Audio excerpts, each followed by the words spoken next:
Hey y'all, this is Danny Cohen. Welcome to the Foil. And we have got another game coming right up with the Ottawa Senators. The Dallas Stars are hot, hot, hot. The last game that we played against the Ottawa Senators was one of the best of the season.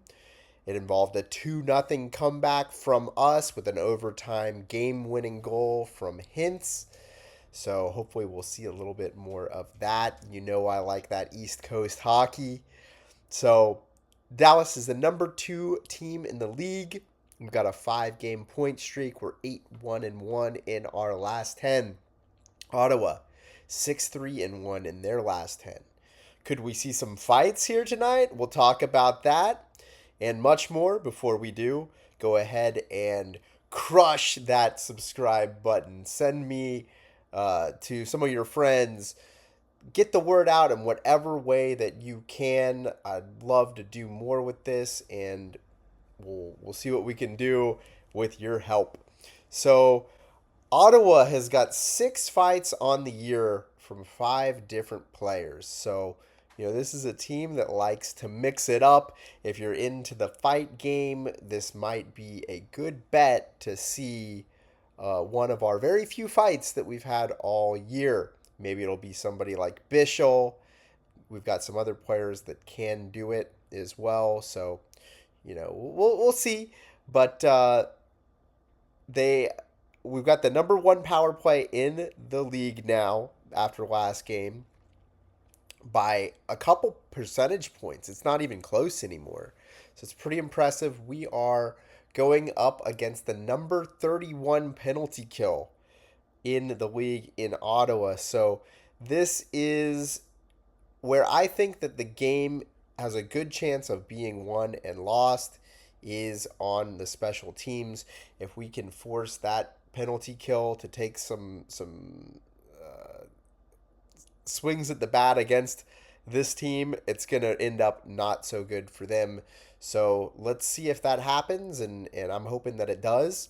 Ottawa is third in the Atlantic. They're playing 500 hockey on the year. So, it's a team that's doing well recently, but all in all, they're not doing bad. They're not doing great, but they've got some reinforcements that have come in the form of Brady Tkachuk, who has been back for the last 4 games. He's got 4 points in those 4 games. Speaking of 4 games, Hintz is on a 4-game goal streak, so he is chasing down the franchise record of 7, which was just set by Jason Robertson, and that is something to watch. So Dallas injuries, we've got Lundkvist, who is still out for a little bit. It looks like he's going to start skating in about a week or so. Lyubushkin is day-to-day. Harley is going to be a little bit longer than Lyubushkin. And Duchene is day-to-day. Ottawa is missing their number 2 defenseman in Thomas Chabot, who's on IR. Ridley Gregg, who is a recent first-round pick of theirs, playing on their third line. He is day-to-day, so may or may not play here tomorrow. The Dallas offense is now number 4 in the league at 3.4 goals for per game, which seems probably appropriate when you've got the talent that we do with Hintz, Robo, Mikko. We've got a lot of players who can put the puck in the net. Wyatt Johnston, and we still don't even have Duchene back. Hopefully he comes back in true to form, and we can get some production out of him. So the Ottawa's offense is 13th in the league, not too shabby at 3.1 goals for per game. They've got Stützle, they've got Batherson, Pinto. Stützle's got 11 goals, 23 points on the year. Pinto's got 12 goals this year, a breakout season for him. The Dallas defense has crept up over the course of the season, and we now have this number 7 defense in the league at 2.7 goals against per game. So this team without Lundkvist, without Harley, without Lyubushkin is just finding ways with their depth to play better and better hockey on defense as this year goes along. So credit to them, credit to the coaching staff. They're doing a great job. Ottawa's got the number 24 defense in the league at 3.3 goals against per game.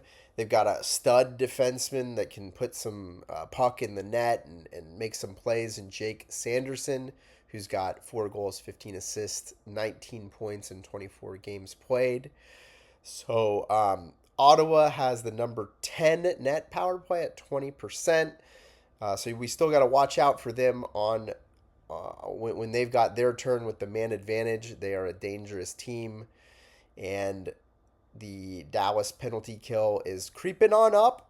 With the absence of some of these players, we've had defensemen step up and play even better than we had been on the penalty kill before the absence of Harley and Lyubushkin. So we're seeing our numbers come up, and we've been at a clip of about 86% in the absence of Thomas Harley, which is pretty impressive. And there's an overlap there because it was only one game after that Lyubushkin went out. So we'll see if that trend continues. Pretty incredible. In net will probably be Linus Ullmark, who's typically a good goalie, but both Ottawa goalies one is .880. I think that's Ullmark, and then their other goalie, it's a Finnish goalie. I'm blanking on his name, but he's got a .874. So their goaltending has been leaving something to be desired this year. And we'll take a look at the Central Division, where the Avs won again yesterday.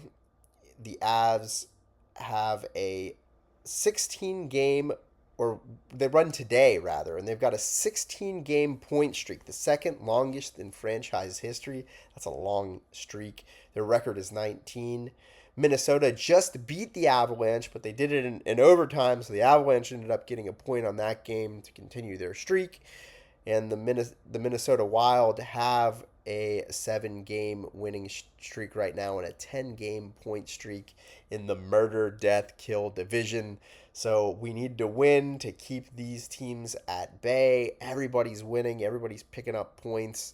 And it is going to be hard fought until the very end. So I look forward to coming to you with some post game, and we will see you here on the flip side of it.